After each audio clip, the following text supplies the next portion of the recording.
বাসর রাতে 12 হাত কাপড়ে 13 হাত ঘোমটা দিয়ে ফুলে সজ্জিত বিছানায় বসে আছে দিয়া। মনের মধ্যে হাজারো ভয় বাসা বাঁধছে, কারণ ও শ্যামবর্ণের। আর ওর বর, সে দিয়ার একেবারে বিপরীত। যেমন সুদর্শন, ঠিক তেমনই বিচক্ষণ।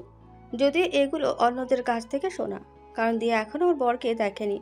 ওর বাবা ছবি এনেছিলেন, কিন্তু দিয়া চায়নি বিয়েটা করতে। দিয়া ভাবছে কাল পর্যন্ত সে তার বাবার আদরের মেয়ে ছিল, আর আজ সে অন্য একটা অচেনা অজানা পরিবারের সদস্য। দিয়ার মা খুব ছোট থাকতেই মারা যায়। বাবাই ওর কাছে সবকিছু। এবার সে ইন্টার সেকেন্ড ইয়ারে উঠেছে, পড়াশোনায় মোটামুটি ভালোই। ওর ইচ্ছে ছিল পড়াশোনা করে অনেক বড় হবে, তবে বাবার অবস্থা তেমন সচ্ছল না। হয়তো এই কারণেই তার জীবন সংসার এবং চার দেওয়ালের মাঝে আটকে গেল। এসব ভাবতে ভাবতে হঠাৎ দরজার খট করে শব্দ হয়। তিনি এসেছেন। দিয়াকে দিয়া নানু শিখিয়ে দিয়েছেন, স্বামী আসলে যেন প্রথমেই তাকে সালাম করে, আর স্বামীর প্রতিটা কথা মেনে চলে। দিয়া উঠে তার স্বামীকে সালাম করতে গেল। পায়ে হাত দিতে গেলে লোকটা কিছুটা দূরে সরে দাঁড়ালো। তারপর গম্ভীর, তোমার মতো শ্যামলা একটা মেয়েকে রওশন ইয়ারাফ কখনো নিজের বউ হিসেবে মেনে নিতে পারবে না। বিয়েটা আমি আমার মায়ের কথাই করেছি, তাই আমার কাছ থেকে কিছু আশা করো না। দিয়া চুপ করে ফ্লোরে বসে কাঁদতে লাগলো। ও জানতো লোকটা এমন কিছুই বলবে। আজ দিয়ার নিজেকে খুব অসহায় লাগছে। কি হবে ওর? বিয়েটা করে একটা মানুষের গোছানো জীবনকে এলোমেলো করে দিল দিয়া। লোকটা আবার বলে উঠল, তুমি এখানে থাকো, আমি বাইরে যাচ্ছি ঘুমোতে। এবার দিয়ার বুক ফেটে কান্না আসছে। কেন সবসময় ওর সাথে এমন হয়? কেন কেউ ভালোবাসতে পারে না ওকে? ওর গায়ের রংটাই কি সবার কাছে সবকিছু? এদিকে রওশন ওর বন্ধুদের সাথে আড্ডা দিয়ে সবেমাত্র ঘরের দরজা খুলে ঘরে ঢুকলো। তারপর দরজা আটকে দিল। ফুপিয়ে ফুপিয়ে কান্নার আওয়াজ আসছে খাট থেকে। রওশন খানিকটা অবাক হয়ে খাটের দিকে চেয়ে থাকে। তারপর ধীরে ধীরে খাটের দিকে এগিয়ে যায়। তারপর শীতল কণ্ঠে জিজ্ঞাসা করে, কাঁদছো কেন দিয়া? মন খারাপ? দিয়ে আবার জোরে কেঁদে দেয়। তারপর তোতলাতে তোতলাতে বলে, যখন নিজের ইচ্ছে বিয়ে করেননি, তাহলে সিম্পেথি দেখাতে হবে না। আমি এমনি কাঁদছি। আপনার কথা শুনে আমার একটুও কষ্ট হয়নি। ঠিকই তো বলেছেন আপনি। রওশন অসহায় দৃষ্টিতে দিয়ার দিকে তাকালো। তারপর ভ্রু কুঁচকে জিজ্ঞাসা করলো, কি বলেছি আমি? আর তুমি জানো না বাসরাতে বরকে সালাম করতে হয়? দিয়া নাক ডলতে ডলতে উত্তর দিল, সালাম করতেই তো গিয়েছিলাম। আপনিই তো বললেন বউ হিসেবে আমাকে মারেন না। রওশন এবার বুঝতে পারলো যে দিয়া কেন কাঁদছে। ভয়ে এবং অতিরিক্ত চিন্তার কারণে দিয়া আগে থেকে অনেক কিছু কল্পনা করে ফেলেছে, যার মধ্যে এটা একটা। রওশনের খুব জোর হাসি পাচ্ছে। পিচ্চি মেয়ে কল্পনা করে সেটা এত দূর টেনে ফেললো। তারপর মজা করার জন্য গম্ভীর স্বরে বলল, এখন এসে সালাম করো। তখন কি বলেছি সেটা ভুলে যাও। আমাকে সালাম করে গিয়ে চেঞ্জ করে অজু করবে, তারপর আবার ঘোমটা দিয়ে আমার সামনে আসবে, নাহলে কিন্তু বাড়ি থেকে বের করে দেব। দিয়া ভয়ে ভয়ে জিজ্ঞাসা করলো। চেঞ্জ করে কি পরবো? রওশন হুঙ্কার দিয়ে বলে উঠল, রওশন ইয়ারাফের বইয়ের মুখে এমন কথা শোভা পায় না। কাবাডে গিয়ে দেখো কি আছে, ওখান থেকে একটা কিছু পরে আসো। দিয়া চুপচাপ কাবার্ড খুলল। তারপর একটা লিনেন এবং নীল থ্রি পিস বের করে রওশনের সামনে এনে ধরল। এটা পরবো? যা খুশি পড়ো, আর তাড়াতাড়ি উঁচু করে আসো। নামাজ কালাম নাই নাকি? বাবার বাড়ির মতো এখানে সারাদিন ঘুরঘুর করে বেড়ালে হবে? রওশন ঠোঁটে চেপে হাসছে আর দিয়াকে কথা শোনাচ্ছে। বেচারা দিয়া ঘুমটা দিয়ে আছে বলে কিছু বুঝতেই পারছে না। দিয়া আবার ফুপিয়ে কেঁদে ওঠে। তারপর কাপা কাপা গলায় বলে, সরি, মাফ করে দিবেন। পরবর্তীতে আর কোনো ভুল হবে না। বলেই রওশনকে সালাম করে ওয়াশরুমে ঢুকে শাওয়ার নিতে লাগলো। এদিকে রওশন পাঞ্জাবি পায়জামা খুলে ট্রাউজার আর টি শার্ট পরে নিল। তারপর ল্যাপটপ অন করে কিছু ডিল তার পিএকে বুঝিয়ে দিল। 1 ঘন্টা হয়ে গেছে, দিয়া এখনো বের হচ্ছে না। আর কেন বের হচ্ছে না সেটা রওশন খুব ভালো করেই জানে। তাই দরজার লক খুলে ও নিজেই ভেতরে ঢুকে যায়। গিয়ে দেখে দিয়ার গায়ে শাড়ি পেঁচিয়ে আছে, গহনা সহ। গোসল করতে গিয়ে ওর এই হাল। দিয়া এতক্ষণ নিচে তাকিয়ে কোমরের বিছা খুলছিল। হঠাৎ সামনে রওশনকে দেখে ওর অবস্থা বেহাল। আপনি এখানে কি করছেন? গোসল করতে বলেছি আমি, শুধু শাড়ি চেঞ্জ করতে বলেছিলাম। এখন যদি তোমার ঠান্ডা লাগে আর অসুস্থ হয়ে যাও তখন? ভুল করে ঝর্ণা ছেড়ে দিয়েছি, বুঝতে পারিনি ওটা হবে। আমরা তো পুকুরে বা কলে গোসল করি। কখনো জানতাম নাকি এত বড় বাড়িতে আসবো, তাহলে হয়তো শিখে নিতাম। রওশন দেখলো দিয়া শীতে কাঁপছে, তাই দিয়াকে কোলে নিয়ে বেসিনের ওপর বসিয়ে দেয়। দিয়া পুরো হতবাক। রওশন ওকে কোলে নিয়েছে এটা যেন ওর বিশ্বাসই হচ্ছে না। চোখ বুজে আছে ভয়ে। এই বুঝি রওশন ওকে আবার ধমক দেয়। রওশন এক এক করে দিয়ার গায়ের গহনা খুলছে। বিছা খুলতে গিয়ে রওশনের হাত দিয়ার পেটে লাগে। শিউরে ওঠে দিয়া। এটা দেখে রওশন ঠোঁট চেপে হাসে। রওশন এবার ইচ্ছে করে দিয়ার ঘাড়ে গলায় কানে পেটে বারবার নিজের হাতে ছোঁয়া দিতে থাকে। দিয়া ভয়ে আর অদ্ভুত অনুভূতিতে বারবার কেঁপে উঠছে। রওশন এবার দিয়ার আঁচলে হাত দেয়। দিয়ে এবার আস্তে করে বলে, বাকিটা আমি পারবো, আপনি যান প্লিজ। রওশন মুচকি হেসে ওখান থেকে বেরিয়ে যায়। দিয়া চেঞ্জ করে উজু করে ভেতরে আসে। দিয়া ভেতরে আসতেই রওশন ওয়াশরুমে ঢুকে যায়। আমি থাকলে উনি বারবার চলে যাচ্ছেন, সেটা তো ঠিক না। ওটা ওনার ঘর, উনি বরং নিরিবিলি থাকুক, আমি বরং বারান্দায় যাই। ওটা কি করিডোর বলে মনে হয়? রওশন উজু করে ঘরে এসে দেখে দিয়া করিডোরে দাঁড়িয়ে আকাশের দিকে তাকিয়ে বিড়বিড় করছে। রওশন কিছুটা এগিয়ে গিয়ে কান পেতে শুনতে লাগলো দিয়া কি বলছে। আম্মু, আমাকে তুমিও তোমার কাছে নিয়ে যাও না। এখানে আমি সবাইকে শুধু বিরক্ত করছি, জানো, কেউ আমাকে চায় না আমার গায়ের রংটার জন্য। আচ্ছা, আমি শ্যামলা হয়ে যখন জন্মেছিলাম তখন ফুপিদের বলনি কেন আমাকে মেরে ফেলতে? কেউ তো খুশি ছিল না আমাকে নিয়ে। এসব শুনে রওশনের মাথায় রক্ত উঠে যায়। দিয়া আজকে হ্যাসকা টান দিয়ে রুমে নিয়ে বিছানায় ছুঁড়ে ফেলে। দিয়া অনেকটা ভয় পেয়ে যায় রওশনের এই আচরণে। ভয়ে ও চোখ দিয়ে নোনা জল গড়িয়ে পড়তে লাগলো। রওশন দিয়ার চোখে পানি দেখে আরো রেগে যায়। রেগে খুব জোরে দেওয়ালে কয়েকটা ঘুষি দিয়ে বাইরে চলে যায়। এদিকে দিয়া ভাবতে লাগলো রওশন এমন করলো কেন। কিছুক্ষণ পর রওশন ফিরে আসে, হাতে একটা বক্স। নফল নামাজ পড়তে হবে, আসো। দিয়া উঠে গিয়ে রওশনের সাথে নামাজ পড়ে নেয়। তারপর বালিশ নিয়ে করিডোরে চলে যায়। রওশন আবার রেগে গিয়ে দিয়াকে কোলে তুলে নেয়। আরে নামান আমাকে, আমি ঘুমাবো। সেজন্য দিয়ে যাচ্ছে। আমি গেলে তো আপনি বাইরে চলে যাবেন, তার চেয়ে আপনি খাটে ঘুমান, আমি না হয় ওখানেই ঘুমাই। তুমি আমার সাথে আমার পাশে ঘুমাবে, বলেছি না? আগে যা বলছি ভুলে যাও। আমার বালিশ, আমার বালিশ তো ওখানে। বালিশ লাগবে না।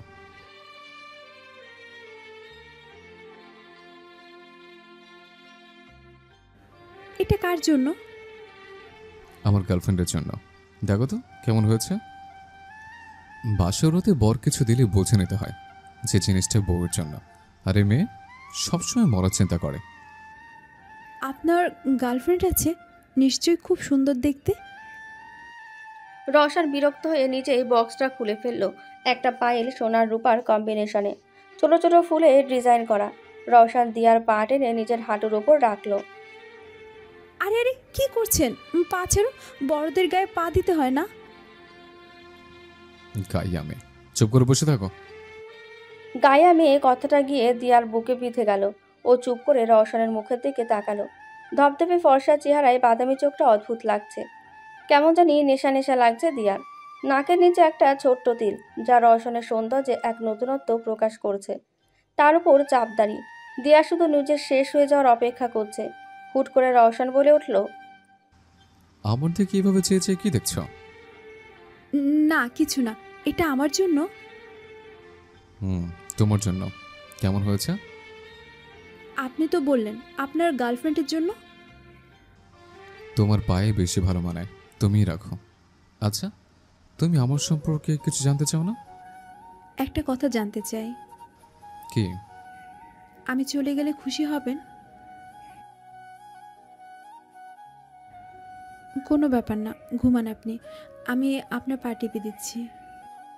রওশন বালিশে মাথা রেখে দিয়াকে টেনে নিজের বুকের ওপর শুয়ে দিল। চুপ করে ঘুমাও, ভোরে উঠতে হবে। আর শোনো, প্রতিদিন সকালে তুমি নিজে আমাকে কফি বানিয়ে দিবে, ঠিক আছে? রওশনের কোনো কথায় দিয়ার কানে যাচ্ছে না। দিয়া রওশনের বুকে শুয়ে রওশনের হার্টবিট শুনছে। ধুক ধুক ধুক ধুক ধুক ধুক। রওশনের শরীর থেকে একটা আলাদা মাতাল করা ঘ্রাণ পাচ্ছে দিয়া। নিজের অজান্তে দিয়ার ঠোঁটের কোণে হাসি ফুটে ওঠে। রওশনের পেট আয়না বরাবর হওয়ায় রওশন আয়নার দিয়াকে দেখতে পাচ্ছে। দিয়া মুচকি মুচকি হাসতে দেখে রওশনের বুকের ভেতর মোচড় দিয়ে উঠছে। ওরও ইচ্ছে করছে এই মিষ্টি মেয়েটাকে নিজের করে পেতে, তবে এখনও শেষ সময় হয়নি। দিয়াকে ওর সব স্বপ্ন পূরণ করতে হবে, একজন বড় হার্ট সার্জন হতে হবে। তাই নিজেকে দিয়ার থেকে দূরে রেখে দিয়ার স্বপ্নকে ওর কাছে তুলে দিতে হবে। দিয়া, এবার ঘুমাও, কাল অনেক কাজ আছে। হুম। আমি মাথায় হাত বুলিয়ে দিচ্ছি।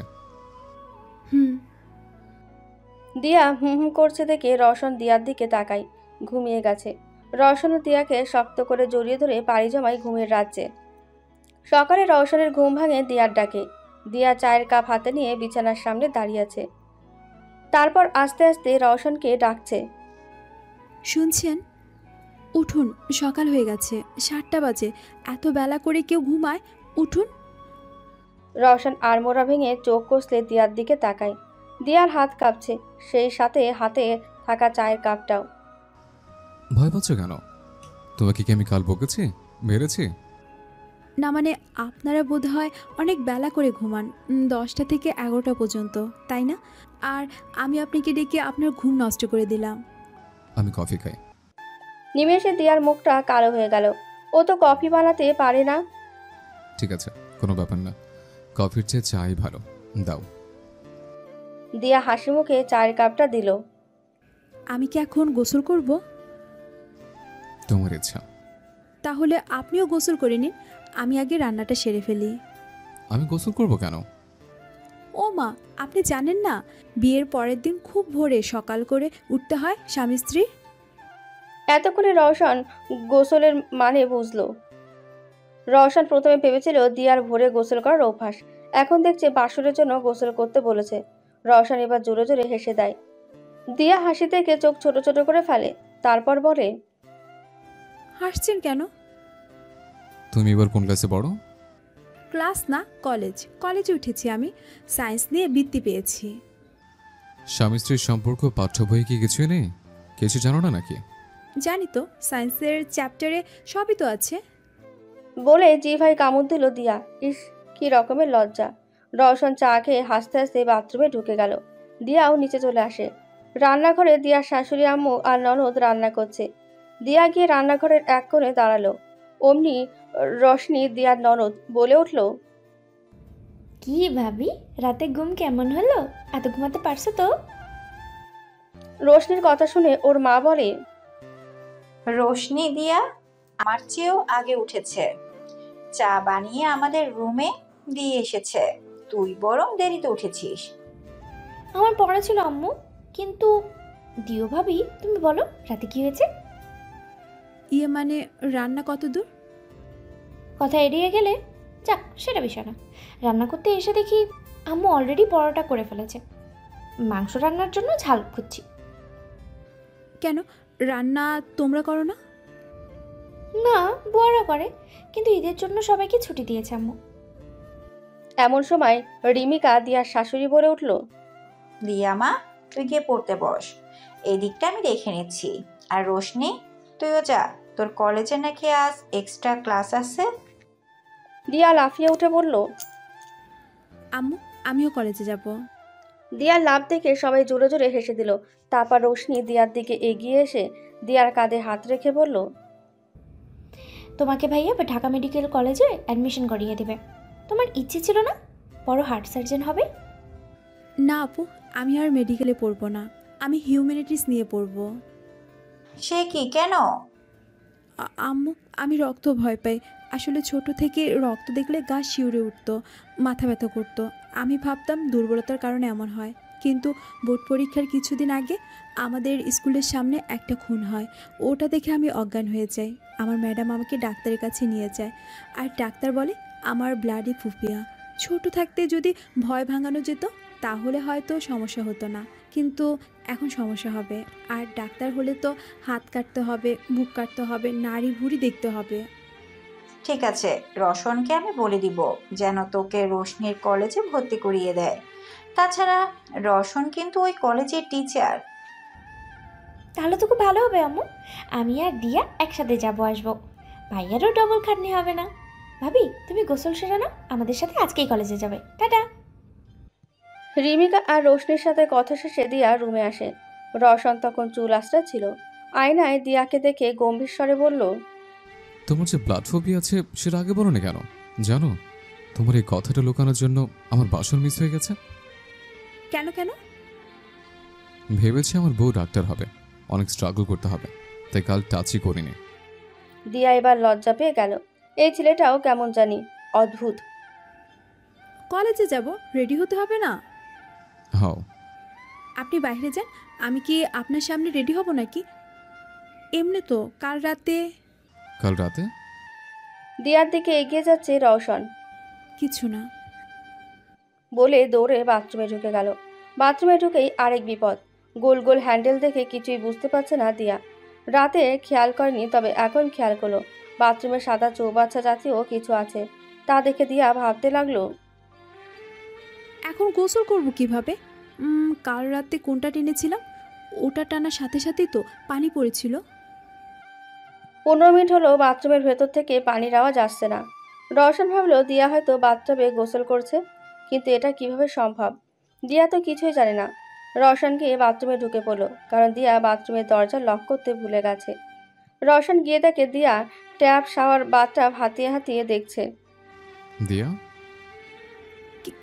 কে? চমকে পেছনে তাকায় দিয়া। আপনি ভিতরে আসলেন কিভাবে? তুমি যেটার উপরে দাঁড়িয়ে আছো ওটা বাথটাব, তোমার ডান দিকে ওটার সুইচ।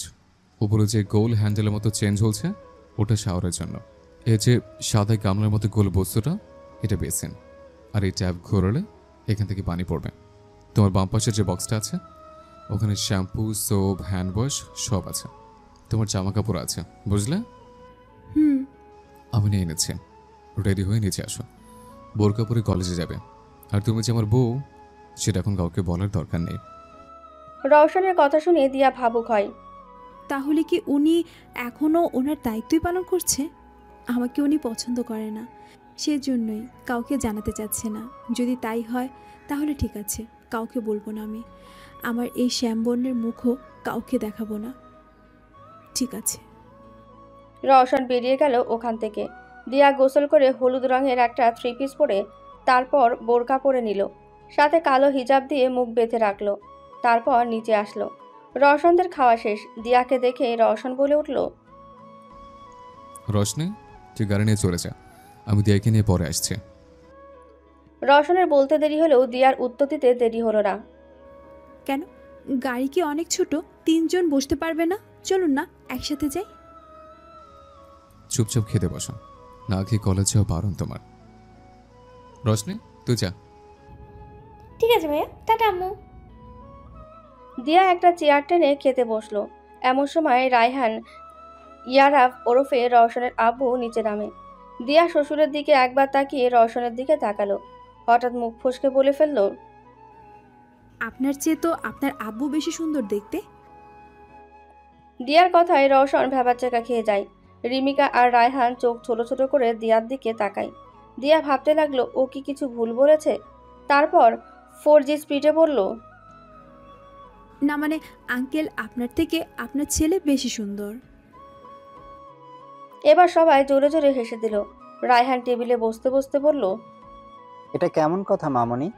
রিমিকাকে তুমি আম্মু বলে সম্বোধন করো আর আমাকে আঙ্কেল বলে ডাকছো। আমাকে কি তোমার বাবা হিসেবে পছন্দ হয়নি? না মানে আর কি?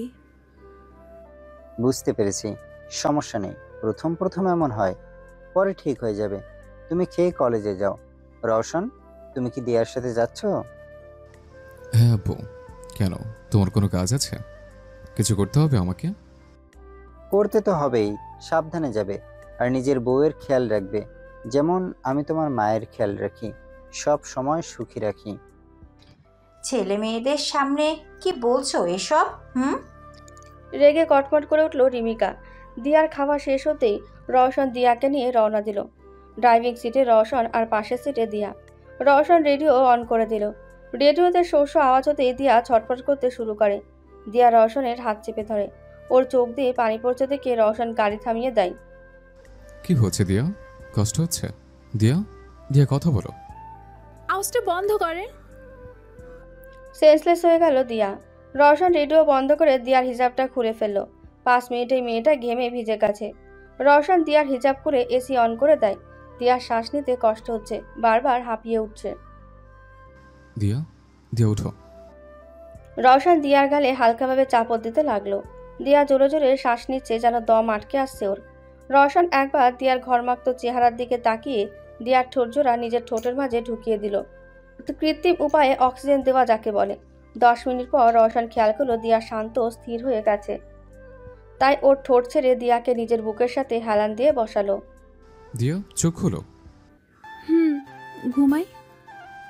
আচ্ছা, ঘুমাও। দিয়াকে এক হাত দিয়ে শক্ত করে জড়িয়ে ধরে অন্য হাতে ড্রাইভ করছে রওশন। রওশন কলেজে না গিয়ে সোজা হসপিটালে চলে আসে। দিয়া ওঠো। দিয়া সাড়া না পেয়ে রওশন ওকে কোলে তুলে নিল।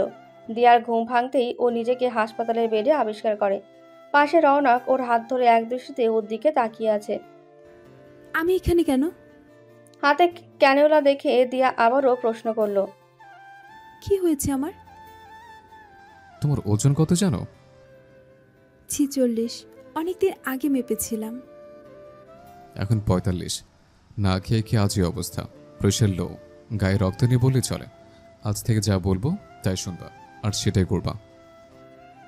আমি সেন্সলেস হয়ে গিয়েছিলাম নাকি? সায়েন্সের স্টুডেন্ট হয়ে এত বোকা আর কেয়ারলেস হও কিভাবে? পরিবেশের সাথে খাপ খাওয়াতে শেখো নি, নাকি সারা জীবন গ্রামের বোকামে হয়ে থাকতে শিখেছ? বকা দিচ্ছেন কেন? কি করেছি আমি? না, তোমাকে বকা দেবো কেন? তোমার কাজের জন্য তো তোমাকে আদর করা উচিত, পুরস্কার দেওয়া উচিত, তাই না? আমাকে বলবো যেন তোমাকে আবার গ্রামে পাঠিয়ে দেয়। এখানে থাকার কোনো প্রয়োজন নেই তোমার। রাগে রওশন দেওয়ালে জোরে জোরে ঘুষি দিতে লাগলো। দিয়া ভয়ে কেঁদে ফেলেছে। ফুপিয়ে ফুপিয়ে কাঁদছে আর বিড়বিড় করে বলছে, দিন না, পাঠিয়ে দিন। কেন রেখেছেন এখানে? আজ একরকম তো কাল আরেক রকম ব্যবহার করেন। আমি কি পুতুল নাকি? আমার কষ্ট বলে কিচ্ছু নেই। কাল প্রথমে ধমক দিলেন, তারপর ভালো বরের মতো গয়না খুলে দিলেন, ঘুম পাড়িয়ে দিলেন। আজ সকালে ভালো ব্যবহার করেছেন, আর এখন বকা দিচ্ছেন। বাড়ি থেকে বের হওয়ার হুমকি দিচ্ছেন। থাকবো না আমি। দালান ঘরের চেয়ে আমাদের টিনের ঘরেই বেশি ভালো। দিয়া কাঁদতে কাঁদতে হাতের ক্যানুলা টেনে খুলে ফেললো। শিরার রক্ত ক্যানুলা দিয়ে স্যালাইনের প্যাকেট অবধি পৌঁছে গেছে। রওশন স্যালাইনের প্যাকেটের দিকে তাকিয়ে ভয় পেয়ে যায়। সেই সাথে ওর রাগ চরম সীমায় পৌঁছে যায়। রওশন দিয়ার গালে জোরে চড় বসিয়ে দেয়। তারপর নার্সকে ডেকে ক্যানুলা ঠিক করে। দিয়া হাঁটু ভাঁজ করে হাঁটুর মধ্যে মাথা ঢুকিয়ে কাঁদছে। দিয়ার কান্না দেখে রওশনের বুকের ভেতর চিনচিন করে ব্যথা অনুভূত হচ্ছে। রওশন দিয়ার মুখ উঁচু করে ধরে। কেঁদে কেঁদে মুখ ফুলে গেছে। আর কেতো না, শরীর খারাপ করবে। সরি, আর কখনো মারবো না, বকা দিব না। শুধু আমার সব কথা শুনবে। এক কাজ করে চলো কোথাও ঘুরে আসি। ওর কথা শুনে দিয়া আরো জোরে জোরে কেঁদে দিল। আরে বাবা, ভুল হয়ে গেছে, আর কেতো না প্লিজ। তুমি কখনো কাউকে কিস করছো? এমন প্রশ্ন শুনে দিয়ার কান্না অটোমেটিক থেমে যায়। তারপর ভ্রু কুঁচকে রওশনের দিকে তাকিয়ে মাথা দুদিকে নাড়ল, যার অর্থ না। রওশন ঠোঁট বাঁকা করে হেসে দিয়ার দিকে এগিয়ে যায়। দিয়ার একদম কাছে চলে এসেছে রওশন। রওশনের গরম নিঃশ্বাস দিয়ার মুখে আছড়ে পড়ছে। দিয়া আমতা আমতা করে বলল, ঠিক আছে, ঠিক আছে। সরি বলেছেন তো, আমি এখন ভুলে গেছি। প্লিজ দূরে যান। কেন দূরে যাবো কেন? আপনি যা করতে চাইছেন তা কখনো হবে না। আমি এখনও ছোট, আপনার থেকে কম করে হলো 7 থেকে 8 বছরের ছোট। বাচ্চা মেয়ে, ইয়ে করার বয়স হয়নি। যাক, ম্যাচুরিটি আছে তাহলে। এবার তো দেখছি সবই বোঝো, তাহলে না বোঝার ভান করো কেন? না বুঝার ভান করি, আমি সব বুঝি, কিন্তু কিচ্ছু বলি না। কারণ আব্বু বলে দিয়েছে যেন আমি আপনাদের সাথে তর্ক না করি। তর্ক করলে নাকি আপনারা আমাকে বাড়ি থেকে বের করে দিবেন, আর গ্রামে ফিরে গেলে মানুষের অনেক কথার সম্মুখীন হতে হবে, আর তার জন্য আব্বু খুব কষ্ট পাবে। একটু আগেই তো বলছিলে চলে যাবে, তা বাবার বাড়ি গেলে তখন তো এসব শুনতেই হতো। কে বলেছে আপনাকে আমি আব্বুর কাছে যাব? আম্মু চলে যাওয়ার পর আব্বু অনেক কষ্ট করেছে। আব্বু চাইলে আবার বিয়ে করতে পারতো, কিন্তু করেনি। কারণ কি জানেন? কারণটা হলাম আমি। আমার জন্য আব্বু অনেক ত্যাগ স্বীকার করেছে, আর আমি কি না ফিরে গিয়ে আবার কষ্ট দেব? তাহলে কোথায় যেতে? দরকার হলে রাস্তায় থাকতাম, কোনো না কোনো ড্রাইভার ঠিকই আমাকে সাহায্য করতো। কেন, তোমার চেনা ড্রাইভার আছে নাকি? না, তবে আম্মুর কাছে যেতে পারতাম। দিয়া, আর কথা বলো না দিয়া, কারণ একবার থাপ্পড় খেয়েছে আর খেতে চায় না। ও ভেবেছিল রওশন রাওকে বের করে দিলে ও আর বাড়ি ফিরবে না, হয়তো রাস্তাতেই কোনো এক অ্যাক্সিডেন্টে। ঢাকায় তো এমন সচরাচর হয়, তাই ওরও হতে পারে, তাই না? বিকেলে ঘুম ভাঙে দিয়ার। ঘুম ভাঙতে দিয়া দেখতে পায় রওশনের পাশের চেয়ারে বসেই হাতের ওপর ভর দিয়ে ঘুমিয়ে পড়েছে। স্যালাইন খুলে দিয়েছে নার্স, তাই উঠে ওয়াশরুমে গিয়ে ফ্রেশ হয়ে নেয়। মোটামুটি সব কিছুই চিনে ফেলেছ। ফ্রেশ হয়ে এসে দেখে রওশন নেই। কেবিনের দরজা খুলে উকিঝুঁকি মারার পরও রওশনকে পায় না। উনি কি চলে গেছে? আমাকে একা রেখে চলে গেল। এখন আমি কোথায় যাব? কিভাবে যাব? মুখে ওড়না গুজে কাঁদতে লাগলো দিয়া। রওশন নিচে গিয়ে সব ডকুমেন্ট কালেক্ট করে বিল পে করে সবেমাত্র কেবিনের দরজা খুলেছে। অমনি দিয়া ভয়ে পর্দার আড়ালে লুকালো। দিয়ার কাণ্ড দেখে রওশন বেশ খানিকটা চমকে যায়। এদিকে দিয়া ভাবছে রওশন তো চলে গেছে, তাহলে এখন কে এলো? হসপিটালের কেউ? এখন নিশ্চয়ই টাকা চাইবে, আর টাকা না পেলে হসপিটালের সব কাজ ওকে দিয়ে করাবে। রওশন আলতো করে পর্দা সরলো। ভয়ে দিয়ার কাচুমাচু হয়ে যাওয়া দেখে রওশনের প্রচুর হাসি পাচ্ছে। তারপরেও রাগি রাগি গলায় বলল, লুকাচ্ছ কেন? রওশনের কণ্ঠ শুনে যেন দিয়া নিজের প্রাণ ফিরে পেল। উৎফুল্ল কণ্ঠে বলল, আপনি আমাকে ছেড়ে যাননি? তোমাকে ছেড়ে যাব এমন কথা ছিল নাকি? এই, তুমি পালিয়ে যাওয়ার চিন্তা করছিলে? ভুলেও এই চিন্তা মাথায় আনবে না। বেশি বেশি ভাবি আমি। দূর, চলুন বাড়ি যাই। শুনুন, যাওয়ার সময় ফুচকা খাবো। তোমার টক খাওয়া বারণ, ডাক্তার টক খেতে মানা করেছেন। ও, কাল কলেজে যাব। দেখুন, বোরকা পরলে আমার দম আটকে আসে। গাউন, থ্রি পিস, স্কার্ট, এই তিনটা জিনিস ছাড়া আর কিছুই পরবে না। মানে কলেজ যেগুলো পড়বে, আর বাড়ি তোমার যা ইচ্ছে তাই পড়বা, ঠিক আছে? আপনি আমার বর নাকি টিচার? খালি জ্ঞান দেন কেন?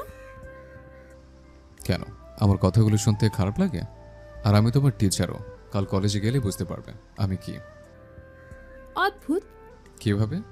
অনেক অ্যাঙ্গেল থেকে, তবে সেটা আজ নয়, অন্য একদিন বলবো। আচ্ছা, আপনি আমাকে বউ হিসেবে মেনে নিলেন কিভাবে? আমি তো শ্যামলা। সিরিয়াল দেখো?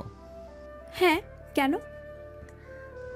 সিরিয়ালে দেখো না, গ্রামের কালো মেয়ে বিয়ে করার পর ছেলেটা তাকে ধুয়ে ঘষে মেচে ধবধবে সাদা বানিয়ে ফেলে। তোমাকে আমি তেমনভাবে ফর্সা বানিয়ে দেব। সত্যি? এবার বাড়ি চলো। রওশন আগে থেকেই বাড়িতে দিয়ার খবর জানিয়ে রেখেছিল, তাই দিয়া বাড়ি ফেরার সাথে সাথে রিমিকা দিয়াকে টেনে খাবার টেবিলে বসায়। সামনে কম করে হলেও 15 রকমের খাবার। এইসব খাবার দিয়াকে খেতে হবে। দিয়া অসহায় দৃষ্টিতে রওশনের দিকে তাকালো। অমনি রিমিকা দিয়াকে ধমক দিয়ে বলল, রওশনের দিকে তাকিয়ে লাভ নেই, এইসব তোকে খেতে হবে। 17 বছর বয়স, অথচই ওজন 50ও না। আর শোন, আজ থেকে তুই রোশনির সাথেই থাকবি। রওশনের রুমের ধারের কাছে একদম যাবি না। আমি চাই না তোর এত কম বয়সে কোনো অ্যাক্সিডেন্ট হোক। আমরা তোর ছেলে মেয়ের মুখ না দেখে মরবো না। তা এত তাড়াহুড়োর প্রয়োজন নেই। 20 বছর হবে, তারপর বাচ্চার প্ল্যানিং করবি। রওশন মাছ থেকে বলে উঠল, তোমার বৌমা তুমি রাখো, আমার লাগবে না। না লাগলেই ভালো।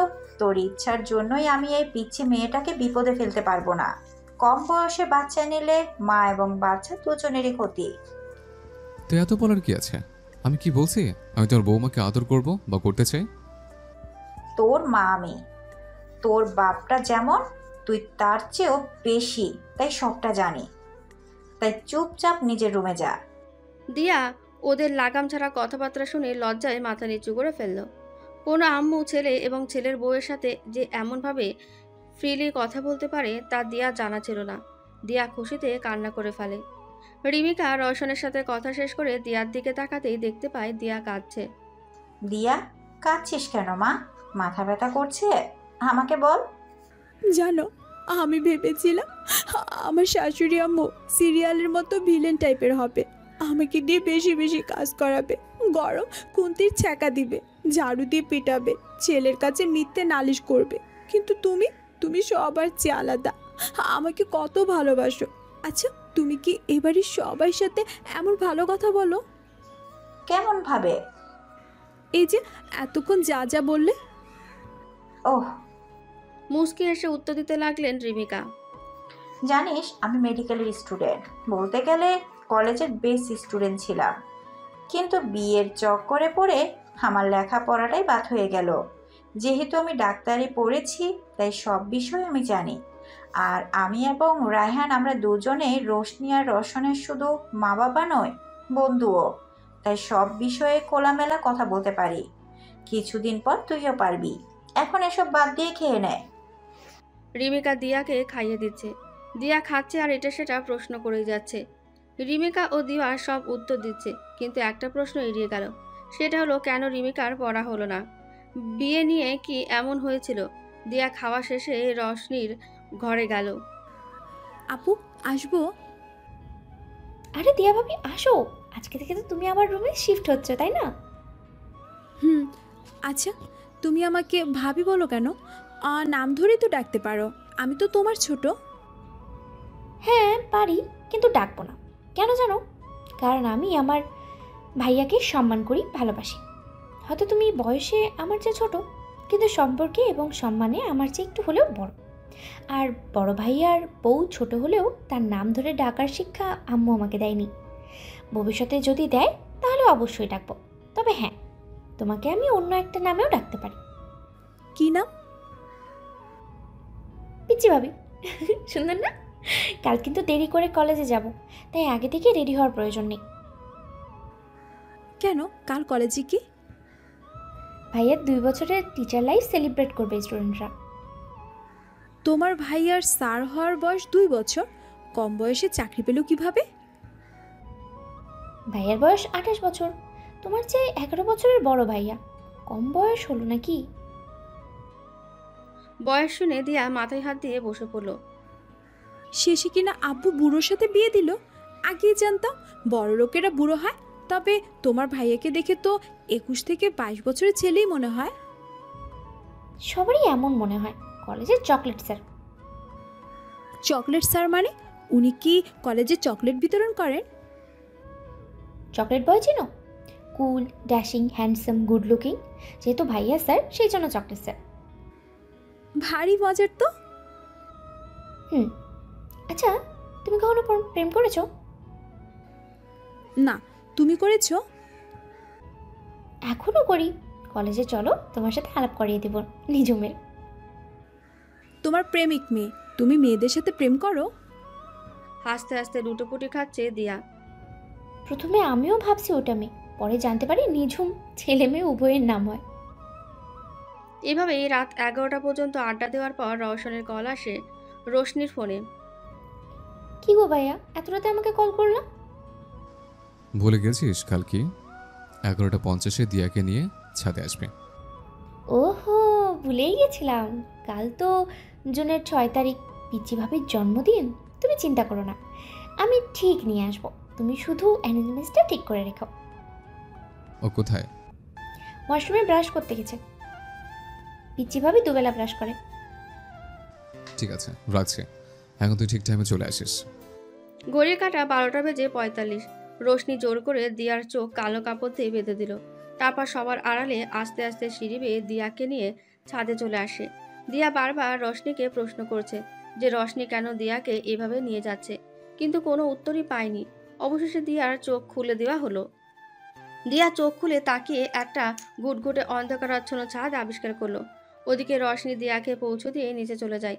তাই দিয়া রশনিকে খোঁজার চেষ্টা করেও ব্যর্থ হয়। দিয়া অনুভব করতে লাগলো ওর পেছনে কেউ একজন দাঁড়িয়ে আছে, আর সে ক্রমশ দিয়ার দিকে এগিয়ে আসছে। দিয়া ভয়ে দেওয়ালের সাথে মিশে যেতে চাইলেই দিয়ার নিজের পেটে কারোর হাতের ছোঁয়া পেল। শিউরে উঠল ও। ভয়ে চোখ বন্ধ করে আয়তাল কুরসি পড়া শুরু করলো। ভয় পেও না, আমি। এদিকে আসো। দিয়ার পেটে হাত দিয়ে নিজের কাছে টেনে নিল রওশন। দিয়ার চুলগুলো বাঁধা ছিল ক্লিপ দিয়ে, সেই ক্লিপটাও খুলে দিল। দিয়ার পিঠ জুড়ে ছড়িয়ে পড়ল একরাশ কালো চুল। চুলগুলো দিয়ার বাম সাইডের ঘাড়ের ওপর রেখে ডান সাইডে চিবুক রাখলো রওশন। ভয় করছে এখনো?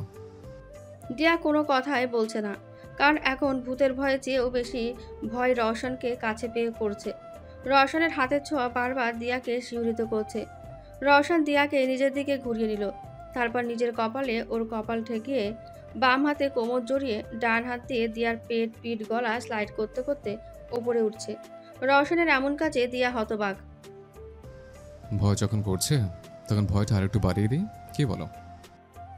রওশন নিজের ঠোঁট দিয়ার ঠোঁটে ঘষতে থাকে। দিয়ার হার্টবিট অস্বাভাবিকভাবে বেড়ে যাচ্ছে। হাত পা ভয়ে প্লাস অজানা অনুভূতিতে শীতল হয়ে আসছে। তারপর হুট করে দিয়ার ঠোঁট জোড়া নিজের ঠোঁটের ভেতর ঢুকিয়ে নেয়। দিয়ার এবার দম আটকে আসছে।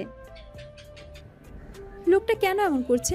ব্যথা দিয়ে মলম লাগিয়ে দেওয়ার কি প্রয়োজন? আমার সাথে এসব করার মানে কি? দূরে যেতে চাই আপনার থেকে, আপনার এই অদ্ভুত কাজের থেকে। নিজেকে জড়াতে চাই না আপনার মায়ায়। আমি জানি আপনি কখনো মেনে নেবেন না আমায়। 5 মিনিট পর রওশন দিয়ার ঠোঁট ছিঁড়ে দিয়ে দু হাতে দিয়ার মাথাটা ধরে নাকের সাথে নাক মিলিয়ে বলল, হ্যাপি বার্থডে দিয়া। ওদিকে তাকাও। ডান সাইডে দিয়ার মুখ ঘুরিয়ে ধরল। দিয়া তাকানো মাত্রই একটা ফানুস উড়ে গেল আকাশে, আর আকাশে লাফসেপের মধ্যে জলজল করে উঠল একটা লেখা, আই লাভ ইউ দিয়া পাখি। দিয়া যেন নিজের চোখ আর কানকে বিশ্বাসই করতে পারছে না। আজ যে ওর জন্মদিন সেটাও ভুলে গিয়েছিল। তার উপর রওশন যে ওকে ভালোবাসে সেটাও স্বীকার করলো। দিয়া রওশনের দিকে তাকাতে দেখলো রওশন ওখানে নেই। ছাদে ভালো করে চোখ বুলালো, তবুও কিছু বুঝতে পারলো না। হঠাৎ ছাদের লাইট অন হলো। পুরো ছাদটা হলুদ গোলাপ দিয়ে সাজানো। ছাদের চার কোণায় বড় বড় 4টে মোম রাখা। ছাদের মাঝে একটা টেবিল, আর টেবিলের উপরে কিছু জিনিস ঢেকে রাখা হয়েছে। মেঝেতে নীল সাদা রঙের বেলুন উড়ছে পড়ে যাচ্ছে। পুরো ছাদটাকে ফুল বেলুনের রাজ্য মনে হচ্ছে। আর সেই রাজ্যের রানী দিয়া। দিয়া হঠাৎ ঘাড়ের ওপর কারোর টোকা অনুভব করে। তৎক্ষণাৎ ও পেছনে তাকায় আর দেখে রওশন হাঁটু গেড়ে বসে লাল গোলাপের একটি তোড়া দিয়ার দিকে এগিয়ে ধরে আছে। তারপর বলতে শুরু করলো, আমার হৃদয় হৃৎপিণ্ডের চাইতে অনেক গভীরে, রক্ত আর শির উপশিরার অনেক গভীরে যে অস্পৃশ্য অবিনশ্বর রূপ আছে, সে রূপ বিন্দু থেকে তোমাকে ভালোবাসে। তোমার রূপ অবয়ব বা বয়স নয়, তোমার আত্মাটাকে ভালোবাসে। কারণ ভালোবাসা নয় রূপ যৌবনের লোভ। ভালোবাসা মানে নিজের অপর সত্তাকে তোমার মাঝে খুঁজে পাও, যাকে ছাড়া আমি অসম্পূর্ণ। তুমি কি আমার ভালোবাসাকে স্বীকার করবে? দিয়া ঘোর কাটিয়ে উঠতে পারছে না। এটা কি আদৌ সত্যি? রওশন আর অপেক্ষা করতে পারছে না, তাই নিজে দিয়ার হাতে ফুল গুজে দিল। অন্তত হ্যাঁ বা না বলো। বোবার মতো দাঁড়িয়ে থেকে আমাকে টেনশনে ফেলার মানে কি? দিয়া এবার বলল, নিজের বউর কাছ থেকেও অনুমতি চাইতে হয়? হ্যাঁ ম্যাডাম, চাইতে হয়। কারণ আমি আমার বউয়ের ইচ্ছার বিরুদ্ধে গিয়ে কিছুই করব না। আর প্রতিটা মানুষের নিজের ইচ্ছে মতো ইচ্ছে পোষণ করার অধিকার আছে, এবং নিজের মতো চলার অধিকার আছে। একটা মেয়ে নিজের বাবার বাড়ি যেভাবে নিজ ইচ্ছে চলেছে, থেকেছে, আনন্দ করেছে, বিয়ে নামক রীতির জন্য কি তার সব ইচ্ছে বিসর্জন দিতে হবে? আর সবাই দিলেও আমার বউয়ের দিতে হবে না। সে তার মন মতো চলবে, হাসবে, খেলবে, ভালোবাসবে। সত্যি আপনি অনেক ভালো। আপনার চিন্তা ভাবনাগুলো অনেক ভালো। ধন্যবাদ। তবে এখনো কিন্তু আমি আমার প্রশ্নের উত্তর পেলাম না। আমার ভালোবাসা কি গ্রহণ করা যায় না? দিয়া এখন কি করবে? কখনোই না বলবে না, কারণ ভাগ্য করে এমন বর পাওয়া যায় যে প্রতিটা মুহূর্তে তার স্ত্রীর পাশে থাকবে, স্ত্রীর মতামতকে সম্মান করবে, ভালোবাসবে। কিন্তু হ্যাঁ বলতেও ভীষণ লজ্জা লাগছে। কিভাবে তার সামনে দাঁড়িয়ে মুখ ফুটে বলবে যে হ্যাঁ, দিয়া ও রওশনের মতো অদ্ভুত আচরণ দাতার প্রেমে পড়েছে। অনেক ভেবে দিয়া রওশনের দিকে এগিয়ে যায়। তারপর আলতো করে জড়িয়ে ধরে রওশনকে। রওশনও নিজের উত্তর পেয়ে দিয়াকে শক্ত করে জড়িয়ে ধরে। ওর কপালে ভালোবাসার পরশ রেখে দিল। দিয়া পাখি, হুম। চলো কিছু খেয়ে নেই। রাতে আম্মু অত কিছু খাওয়ালো, এখন আবার খাবো? পেট ভরা। হুম, খেতে হবে, চলো। জোর করে দিয়াকে সেই টেবিলে বসালো। তারপর এক এক করে ঢেকে রাখা প্লেটের উপর থেকে ঢাকনা সরালো। দিয়ার পছন্দের ফালুদা আর ভ্যানিলা আইসক্রিম। এতক্ষণে তো আইসক্রিম গলে যাওয়ার কথা, তবুও গললো না কেন? বোকামে, 8 মিনিট আইসক্রিম করো নাকি? আমি তো একটু আগে এনেছি এগুলো। নাও, তাড়াতাড়ি খাওয়া শেষ করো। দিয়া খাওয়া শুরু করে দিল। ওর সারা মুখ আইসক্রিমে লেপ্টে আছে। খাওয়া শেষ মুহূর্তে দিয়ার মনে পড়লো রওশনকে তো দিতেই ভুলে গেছো। আপনি খাবেন না? খাবো তো। বলে দিয়ার গালে লেগে থাকা আইসক্রিমের অংশটুকু চেটে খেয়ে নিল। রওশনের জিভা দিয়ার গাল স্পর্শ করা মাত্রই দিয়া টেবিলের ওপর থাকা রওশনের হাত চেপে ধরে। রওশন এবার ইচ্ছে করে দিয়ার গায়ে জিভা দিয়ে লেহন করতে শুরু করে। অবশেষে ঠোঁটে ঠোঁট স্পর্শ করে বলে, এটা হলো পৃথিবীর সর্বশ্রেষ্ঠ আইসক্রিম। আমি তোমার মতো নর্মাল আইসক্রিম খাই না দিয়া পাখি। দিয়া চোখ বড় বড় করে রওশনের দিকে তাকিয়ে আছে। রওশন আবার বলে উঠল, ওভাবে তাকিও না, তাহলে আম্মুর কথা রাখতে পারবো না, কন্ট্রোলেস হয়ে যাব। তখন কিন্তু আমার দোষ দিতে পারবে না। দিয়া লজ্জায় চোখ নামিয়ে নিল। রওশনকে আগে কখনো এত কথা বলতে দেখেনি দিয়া। সবসময় চুপচাপ আর রাগী লুক নিয়ে থাকে। আর আজ রওশন দিয়াকে চুপ করে থাকতে দেখে আবার বলল, পৃথিবীর সমস্ত লজ্জা আর ভয়কে আল্লাহ তোমার মধ্যেই দিয়েছে। সে কখন থেকে আমি কথা বলছি, আর তুমি চুপ করে বসে আছো। আমার সাথে কথা বললে কি কোনো সমস্যা হবে? আনইজি ফিল করছো? তাহলে আমি চলে যাচ্ছি। না। তাহলে তুমি চাচ্ছ যে আমি এখানে থাকি? হুম। রওশন দিয়ার হাতে হাত রেখে বলল, তোমার স্বামী আমি, তোমার সবকিছু দেখার অধিকার আমার আছে। দিয়া ভয়ে প্লাস উত্তেজিত হয়ে ভ্রু কুঁচকে জিজ্ঞাসা করলো, মানে? না মানে তোমার সবকিছু জানার অধিকার আছে। কি? আরে খারাপভাবে নিচ্ছ কেন? আমি তোমার সম্পর্কে জানতে চেয়েছি, তোমার ইচ্ছা, ভালো লাগা, খারাপ লাগা, পছন্দ অপছন্দ। ও, আমার তেমন বিশেষ কোনো কিছু নেই। আমি সব পরিস্থিতিতে নিজেকে মানিয়ে নিতে পারি। তাহলে আমাকে মেনে নিতে এত হেজিটেশন কেন? কারণ কি? সত্যি বলবো, আমি কি মিথ্যা শুনতে চেয়েছে? আসলে ভয় লাগে। আপনি অলওয়েজ রাগি রাগি লুক নিয়ে থাকেন, তো তাই ভেবেছি। ভয়কে জয় করতে শেখোনি? যেদিন শিখবে সেদিনই তোমার কাছে আসবো আমি। তার আগে না, গিয়ে ঘুমিয়ে পড়ো, যাও। আপনি সব সময় আমার সাথে এমনই করেন। প্রথমে ব্যথা দিয়ে পরে মলম লাগান। একটু ভালো না আপনি, খুব পচা পচা আপনি। যাও। চিৎকার দিয়ে বলল। দিয়া কষ্টে আর ভয়ে কাঁদতে কাঁদতে নিচে চলে যায়। রওশন উঠে ছাদের কর্নারে এসে দাঁড়িয়ে আকাশের দিকে চেয়ে থাকে। চোখ বেয়ে নোনা পানি গড়িয়ে পড়ছে। তুমি এমন কেন করো দিয়া? আমি আর আমার সবকিছুই তো তোমার, তবুও কেন এত সংশয়? কেন বউয়ের দাবি নিয়ে আমার সামনে আসতে পারো না? কেন সবসময় আমার থেকে দূরে থাকতে চাও? তোমার শ্যামবর্ণের চেহারা আর তোমার পরিবার নিয়ে তো আমার কোনো আপত্তি নেই। তাহলে আমাকে ভালোবেসে আমার থেকে নিজেকে দূরে সরিয়ে রাখো কেন? এবার তুমি নিজে আমার কাছে আসবে, এটা রওশন ইয়ারাফের প্রমিস। তুমি নিজে আসবে বউয়ের দাবি নিয়ে, অধিকার ফলাবে আমার উপর। আমার চেহারার ভাষা না, চোখের ভাষা বোঝার চেষ্টা করবে। যেদিন আমার মনের ভাষা বুঝতে পারবে সেদিন বুঝবে এই মনের সবটা জোরে আছে শুধুই দিয়া, রওশনের দিয়া। কবে আমার মনের গহীনে পৌঁছাবে দিয়া পাখি?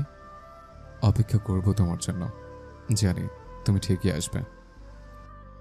আজ দেরিতে ঘুম ভাঙে দিয়ার। সকাল 8টা, কলেজ 9টায়। সেজন্য দিয়া প্রথমে ফ্রেশ হয়ে নিজের ব্যাগ গুছিয়ে নেয়। তারপর নিচে নামে। নিচে রওশন রোশনি রেডি হয়ে বসে আছে।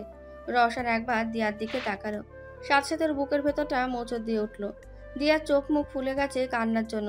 চোখের নিচটা কালো হয়ে গেছে। হয়তো রাতে ঠিকমতো ঘুম হয়নি। তবুও নিজেকে সংযত করে উঠে গেল রওশন। রোশনি বলে উঠল, কোথায় যাচ্ছ ভাইয়া?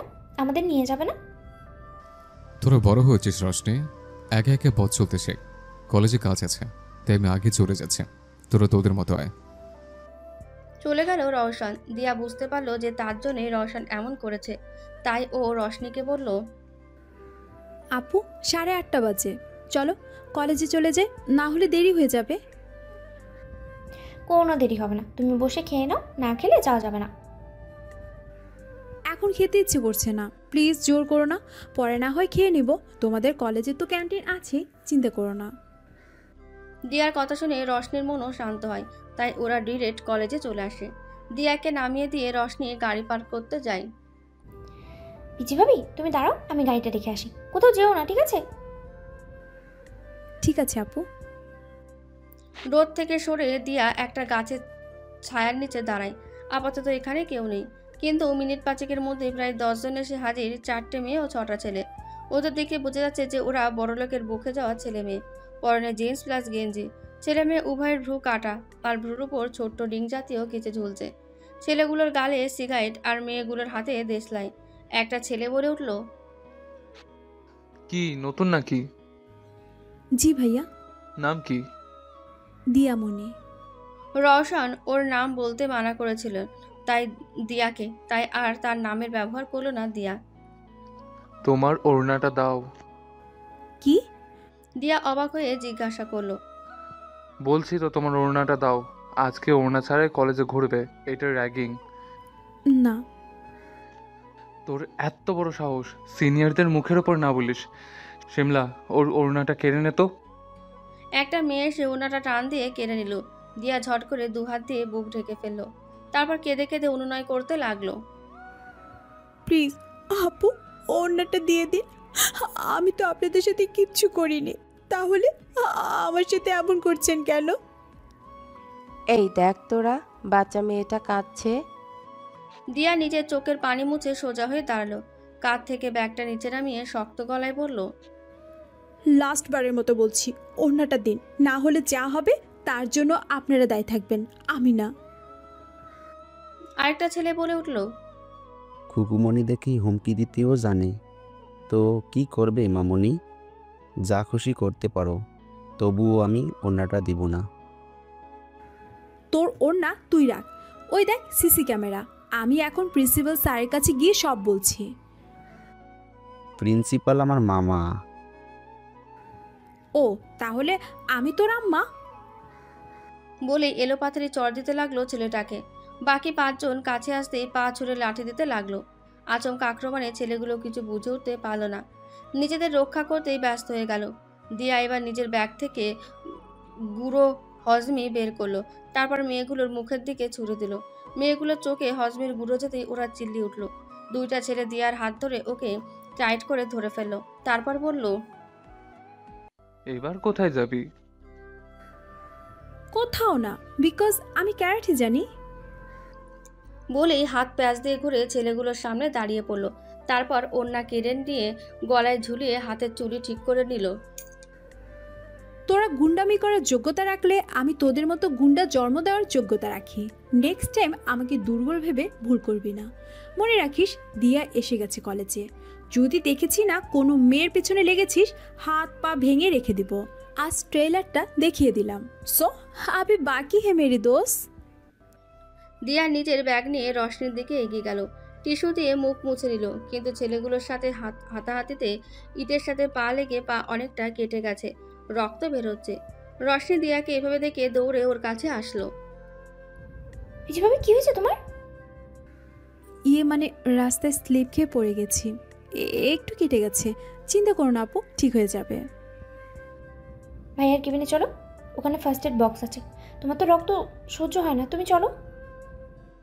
রশনির কথা শুনে দিয়া মনে মনে ভাবে, এখন ওনার রুমে গেলে উনি বিরক্ত হবেন, আর এখন থেকে তো নিজেকে শক্ত করতে হবে। কেন যে হিউম্যানিটিস নিলাম, মেডিকেল এডমিশন কালই অফ হয়ে গেল। দূর, না আমি যাব না, আমি রুমাল পেঁচিয়ে রাখছি। কোনো কথা শোনো না তুমি, তোমাকে নিয়ে আর আসবো না, এরপর থেকে ভাইয়ার সাথে আসবো। রশনি রেগে চলে গেল। দিয়াও খোঁড়াতে খোঁড়াতে ক্লাস খুঁজে ক্লাসরুমে গিয়ে বসলো। প্রথম পিরিয়ড শুরু হয়ে গেছে। দিয়া খুব সুন্দরভাবে ক্লাস অ্যাটেন্ড করছে। বেশ কিছু বন্ধুও বানিয়ে ফেলেছে এই আধা ঘন্টায়। হঠাৎ রওশন রুমের বাইরে এসে থেমে গেল। নিয়ন স্যার বলে উঠল, আরে রোশন, তুমি, তোমার ক্লাস শুরু হতে তো আরো 1.5 ঘন্টা বাকি। স্যার, দিয়াকে একটু আমার কেবিনে পাঠিয়ে দিবেন, ইটস আর্জেন্ট। ওকে রোশন, তুমি যাও, আমি পাঠিয়ে দিচ্ছি ওকে। রওশন আর এক মুহূর্ত দাঁড়ালো না। নিয়ন স্যার দিয়াকে রওশনের কেবিনে যেতে বলল। দিয়া উঠে আল্লাহর নাম নিতে নিতে এগোচ্ছে, কারণ রওশনকে দেখে এইটুকু তো বুঝে গেছে যে ও ভীষণ আকারে ক্ষেপে আছে। আল্লাহ জানে সাদা যমরাজটা কেন রাখছে। রাগ দেখে মনে হলো আমি ওনার খাদ্য, আর উনি হিংস্র শিকারী, আমাকে শিকার করতে এসেছেন। আমি ওনার কোন বাড়া ভাতে ছাই ঢেলেছি একমাত্র উনিই জানেন। আল্লাহ, এবারের মতো বাঁচিয়ে দাও আমাকে। দিয়া কেবিনের দরজা খুলে ঢুকতেই রওশন বলে উঠল, স্যারদের কেবিনে নক করে ঢুকতে হয়, এই মিনিমাম সেন্সটুকু তোমার জানা নাই দেখছে। Sorry sir. সরি বলে কি লাভ, বের হয়ে যাও। আপনি তো বললেন আসতে, আবার চলে যেতে বলছেন কেন? অনেকটা রেগে বলল দিয়া, কারণ পায়ে ব্যথায় পা নাড়াতেই পারছে না, আর রওশন 14 বার হাঁটাচ্ছে। বাইরে গিয়ে আবার নক করে ভেতরে আসো।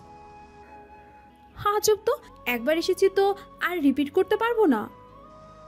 না পারলে বেত দিয়ে পিটিয়ে সোজা করে দেবো তোমাকে, যাও। চারপাশে বেতের সমাহার।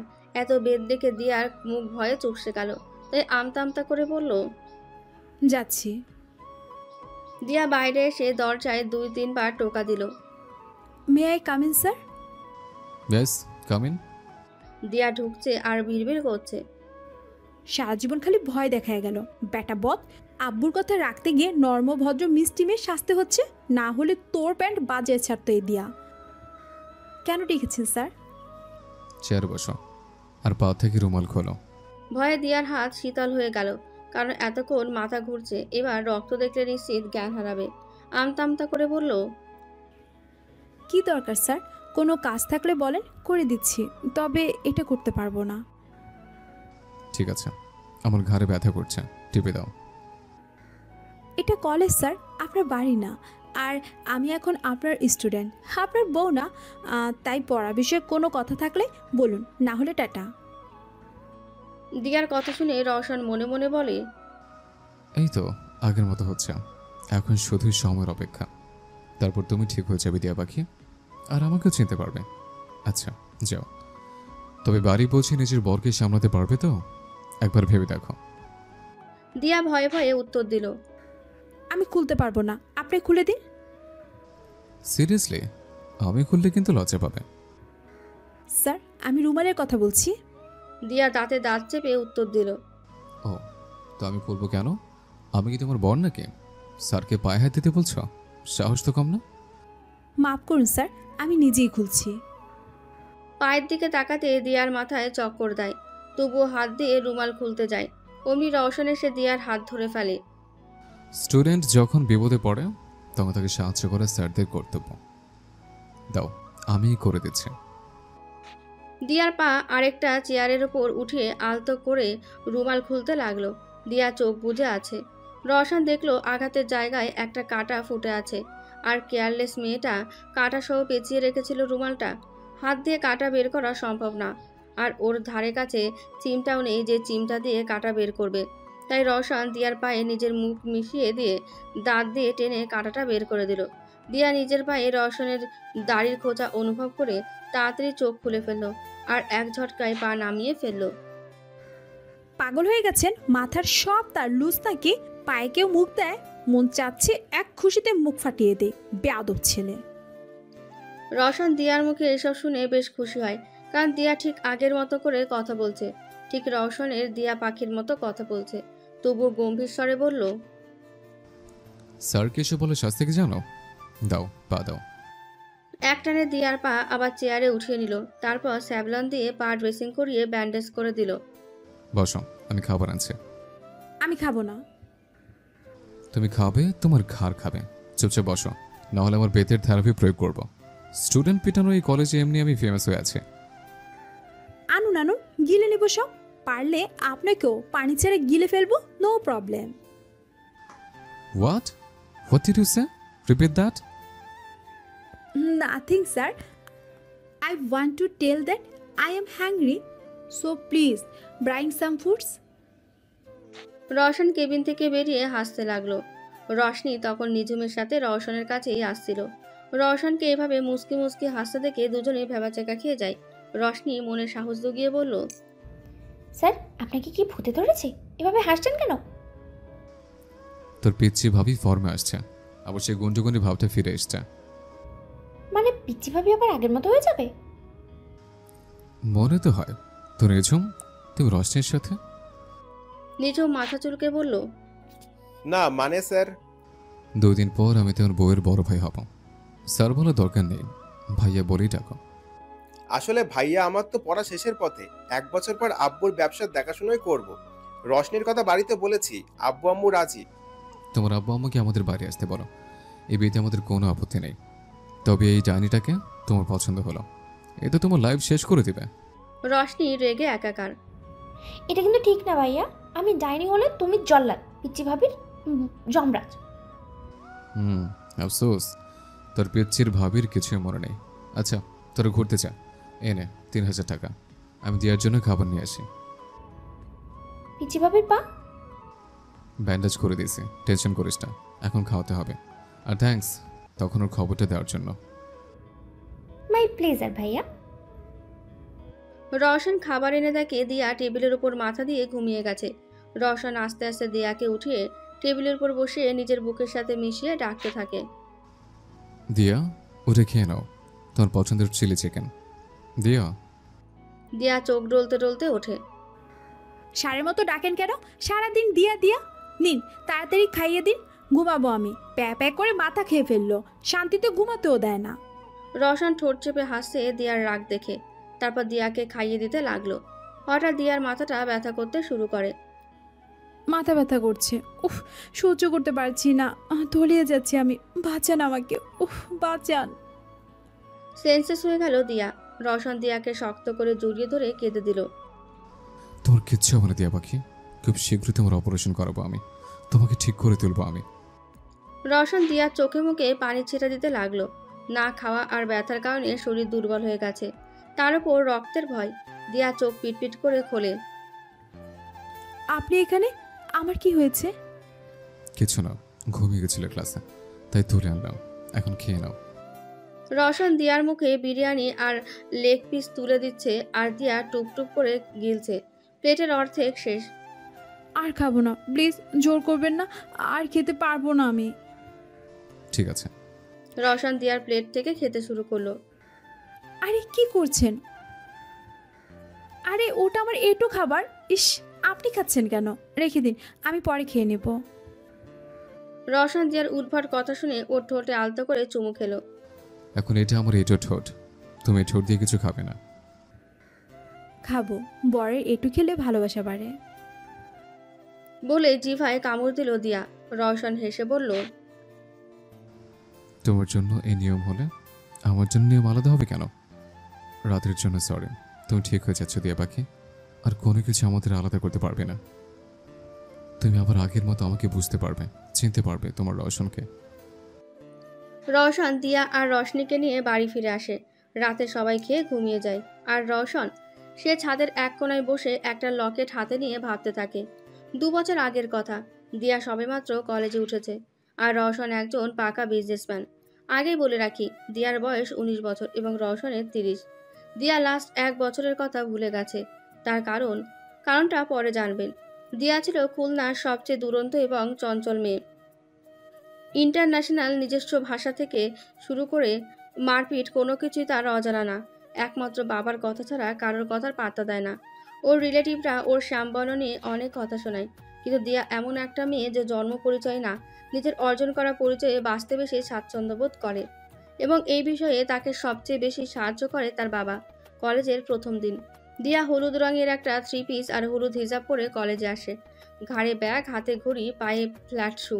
রাস্তায় বিভিন্ন ছেলে ওকে টিস করে কালো বলে নয়, দিয়ার দৈহিক গঠন থেকে। দিয়ার শরীরের গঠন অল্প বয়সের মধ্যে যে কাউকে আকর্ষিত করতে পারে।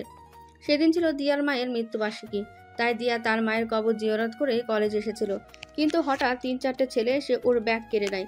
দিয়া প্রথমে রেগে গেলেও নিজের রাগ সংবরণ করে, কারণ আজ মায়ের মৃত্যুবার্ষিকী। দিয়া শান্ত স্বরে বলে, ব্যাগটা দিয়ে দাও, আজ কোনো ঝামেলা করতে চাচ্ছি না আমি। একটা ছেলে রাগে ফুঁসতে ফুঁসতে বলে, সেই দিনের বদলা আজ নিব। সেদিন তো খুব মেরেছিলি আমাদের, আজ মার। কি চাও তোমরা? তোর এই সুন্দর শরীরটা। দিয়ার গাল থেকে শুরু করে হাত পেট অবধি স্লাইড করে বলল। রাগে দিয়া হাত মুষ্টিবদ্ধি করে ফেলল। দিয়ার গলার কাছে একটা গাঢ় তিল আছে। ছেলেটা ওই তিলে হাত বুলিয়ে হাতটা মুখে নিয়ে চুমু খেলো।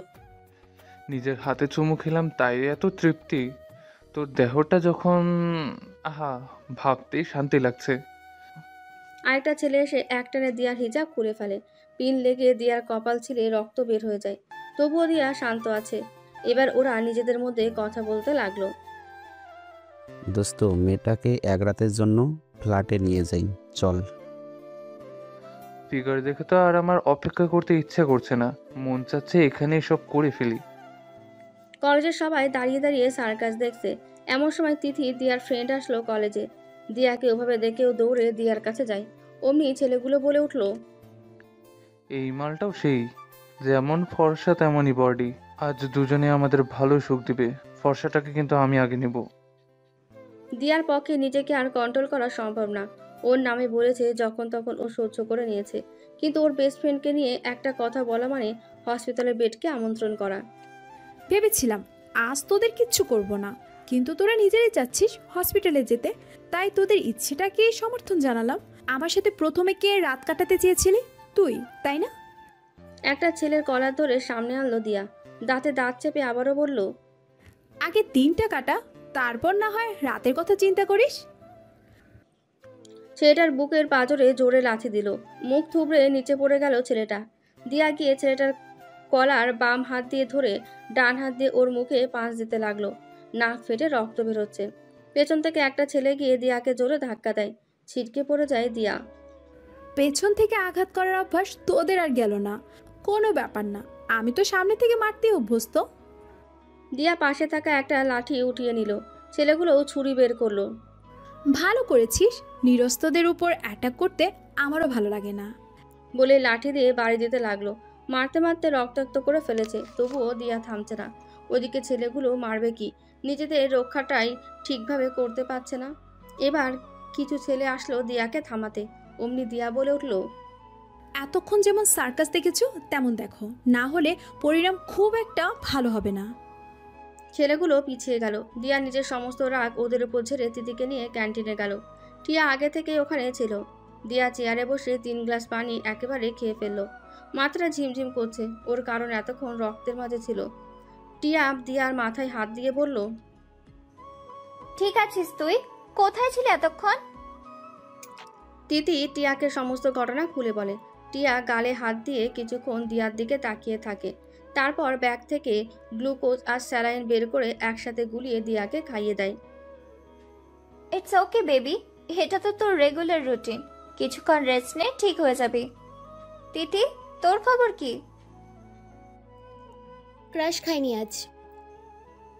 লুচ্চা মাইয়া, আমি এক্সামের কথা বলছি। উইক টেস্টের কি খবর? পাশ করবি তো এবার, নাকি ফেল করবি? তোকে দেব দিয়ার খাতা দেখে, পড়ার টাইম আছে নাকি? সারাদিনই তো ক্রাশ খুঁজতে ব্যস্ত থাকি। দেখে সব ক্র্যাশ হয়ে টাকলা বুইরা যেন বর্ণা হয়। থোড়ে তো আবার বিশ্বাস নেই। দেখা গেল একদিন 50+ বছর একটা এনে বললি, এই নে তোদের দুলা ভাই। ভীষণ লজ্জা পাবো তখন। টিয়ার বাচ্চা টিয়া, তোরে তো আজ। শুরু হয়ে গেল অলিম্পিকের দৌড়। দৌড়ে অবশ্য টিয়ায় ফার্স্ট হয়, তবুও তিথি কষ্ট করে দৌড়ায়। দূরে গাড়িতে বসে একজন এগুলো পর্যবেক্ষণ করছে আর রহস্যময় হাসির রেখা ফুটিয়ে তুলছে নিজের মুখে। ক্লাসে দিয়া তিথি এক বেঞ্চে আর টিয়া সামনের বেঞ্চে বসেছে। সেকেন্ড পিরিয়ড শুরু হবে এমন সময় প্রিন্সিপাল দিয়াকে নিজের কেবিনে ডেকে পাঠায়। May I come in sir? Come. ডেকেছেন স্যার? দিয়া তোমাকে কিছু কথা জানিয়ে রাখি। প্রথমত, এটা কলেজ, গুন্ডামি করার জায়গা না। দ্বিতীয়ত, তুমি যাদের মেরেছ তারা কে জানো? আমার ভাইয়ের ছেলে। ওদের মারার শাস্তি কি সেটা জানো? তোমাকে যদি কলেজ থেকে রাস্ট্রিকেট করে দেই তখন কি করবে? ল্যাবটাই তো শেষ হয়ে যাবে। তাই এটাই ভালো হবে যে তুমি ওদের কাছে গিয়ে ক্ষমা চেয়ে নাও। আর হ্যাঁ, ভবিষ্যতে কখনো লাগতে এসো না, কেমন? টিসির অ্যাপ্লিকেশন জমা দেব নাকি রাস্টিকেট করবেন? Choice is yours. দিয়ার কথা শুনে প্রিন্সিপাল হা হয়ে গেল। মেয়েটা কলেজ ছাড়তেও রাজি? নিজের লাইফ এভাবে শেষ করবে? ওরা যদি আপনার ছেলেও হতো তবুও আমি মারতাম। আর ক্ষমা করার প্রশ্নই আসে না। ওরা অন্যায় করেছে, আমি শাস্তি দিয়েছি, ব্যাস। এরপর তো কোনো কথা থাকার কথা না। শাস্তি দেওয়ার মতো মানুষ কি তুমি একই আছো? এবার তো তুমি শাস্তি পাবে, তোমাকে রাস্ট্রিকেট করা হবে। ধন্যবাদ স্যার। কেবিন থেকে বেরিয়ে আসলো দিয়া। চোখের পানি মুছতে মুছতে ক্লাসে যায়। ওকে দেখে টিয়া জিজ্ঞাসা করে, বেবি, কাঁদছিস কেন? কি হয়েছে? আমাকে রাস্টিকেট করা হবে সকালে মারামারির জন্য। তিথি উঠে বলল, আধা ঘন্টা টাইম দে, তারপর দেখ কে কি করে, কার কি হয়। এমনিতেও শুনেছি ওই বুড়াটারে কেউ পছন্দ করে না, তার ওপর অত রং তামাশা। দিয়া জানে তিথি এখন কি করবে, তাই তিথিকে মানা করার জন্য বাইরে ছুট লাগায়, কিন্তু কাজ হয় না। তিথি মাইক নিয়ে মাঠের মাঝে দাঁড়িয়ে আছে। Attention please, give me some time. তিথির এমন মাইকিং দৃশ্য দেখে সবাই দাঁড়িয়ে যায়। তিথি বলতে শুরু করে, আপনাদের কাছে দুইটা কথা জানতে চাই। প্রথম কথা, মেয়েদের সম্মান বড় নাকি টাকাওয়ালা ছেলে? ভালো ছেলে না, খারাপ বেয়াদব লম্পট ছেলেদের কথা বলেছি। সবাই থতমত খেয়ে উত্তর দিল, মেয়েদের সম্মান। তিথি আবার বলল, আজ সকালে আমি আর দিয়া কিভাবে হ্যারেস্ট হয়েছি দেখেছো সবাই। দিয়া ছেলেগুলোকে মেরেছে দেখে প্রিন্সিপাল ওকে রেস্টিকেট করে দিতে চায়। এখন বলো, দিয়ার জায়গায় তোমরা থাকলে বা তোমাদের বোন থাকলে তোমরা কি করতে? সবাই এবার একে অন্যের মুখের দিকে চাওয়াচাই করছে। নিজের সম্মান বাঁচানোর জন্য কাউকে আঘাত করা নিশ্চয়ই খারাপ কাজ না। দিয়া ক্লাসমেট নুহা বলে উঠল, দিয়া যা করেছে সেটা করার সাহস না থাকলেও সেটা করারই চেষ্টা করতাম, কারণ দিয়া অন্যায় কিছু করেনি। প্রতিটা মেয়ের কাছে নিজের সম্মান সবচেয়ে বেশি দামি। যে সম্মানে যে হাত দিবে তার হাত ভেঙে দেওয়া উচিত। দিয়াকে যদি রাস্ট্রিকেট করা হয় তাহলে আমরা সবাই টিসির জন্য অ্যাপ্লাই করব। সবাই মাথা নেড়ে নুহাকে সমর্থন করলো, কারণ নুহা এই খুলনার 2 কমিশনের মেয়ে এবং ভাগ্নি, সেই সাথে ওর কথায় কোনো ভুল নেই।